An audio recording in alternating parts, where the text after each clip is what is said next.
尋日帶大家睇過溫哥華有喺本地成長嘅移民下一代，為咗學翻好啲廣東話，特登喺大學選讀廣東話。今日帶大家去到 BC 大學睇下廣東話班有幾受歡迎。當中亦都不乏其他嘅亞裔同埋中國大陸嘅留學生。李文欣嘅報導。加拿大作為一個移民國家，有超過460萬人以非官方語言喺本地生活。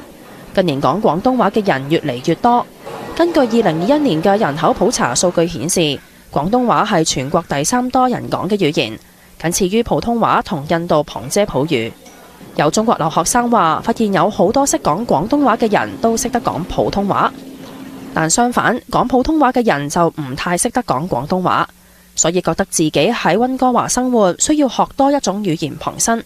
在加拿大多元化的大環境下呢，我們多學一門語言也是非常好的，並且在溫哥華的話，我感覺有非常多的人是說粵語的包括你去Richmond 啊或者其他地方吃飯的時候，很多店的老闆他們都是主要講粵語的。會說廣東話的同學好朋友們，然後每次他們跟他們家裡人說話的時候我都是想盡力在聽，發現幾乎是聽不懂。我覺得如果會說粵語的話肯定很好，可以跟他們交流。有興趣學廣東話嘅，仲有喺溫哥華讀書嘅亞裔留學生。馬來西亞裔嘅 Kyle 本身已經識得講普通話同福建話。佢話而家喺溫哥華用廣東話嘅機會越嚟越多，加上朋輩影響，所以想學好廣東話。One of my best friends is a Cantonese speaker. He's like really good at languages. So like I guess in a sense he inspired me to like take up a language because he's like proficient in like 5 languages right now. Even in the campus there are a lot of Cantonese speakers. Like in the Nest, I know the convenience store owner, he's Cantonese. So maybe when I have the courage I'll speak to him. But right now I'm still learning.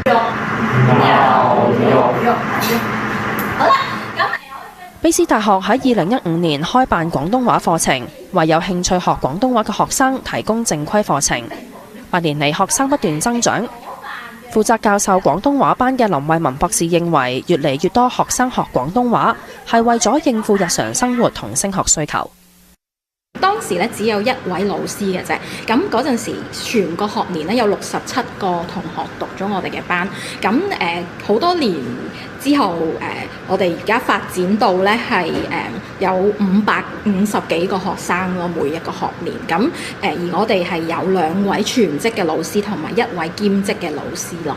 就有啲學生係有啲實際嘅原因係想學廣東話，譬如有啲同學想去香港讀碩士或者讀博士學位啦，或者有朋友嘅另一半係講廣東話啦，佢哋想同佢嘅將來外父外母溝通啊咁樣樣，同埋有啲同學係想譬如做嘅地產經紀啊，可能都會接觸好多客人係講廣東話。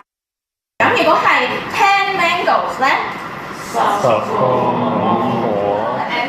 指定嘅咧，咁佢就食咗好多3個啦，咁佢就肚痛啦。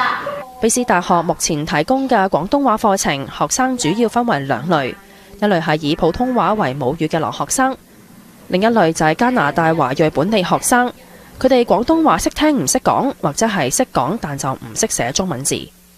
初級就係講一啲比較基本嘅嘢啦，就係同人哋打招呼啊，中意食啲乜嘢啊，去餐廳點菜啊，或者講下自己嘅興趣啊，咁呢個就會係初班學嘅嘢。咁同學去到中班呢，就會開始聽新聞啦，咁就講一啲比較抽象嘅議題啦，即係譬如環保啊、種族歧視啊等等。咁上堂就會係以議論啊或者去討論為主啦。咁高班呢，就其實母語者都讀得嘅，用廣東話去討論粵語流行文化嘅。唔知大家頭林慧文博士鼓勵學生放膽講廣東話，唔好怕被取笑。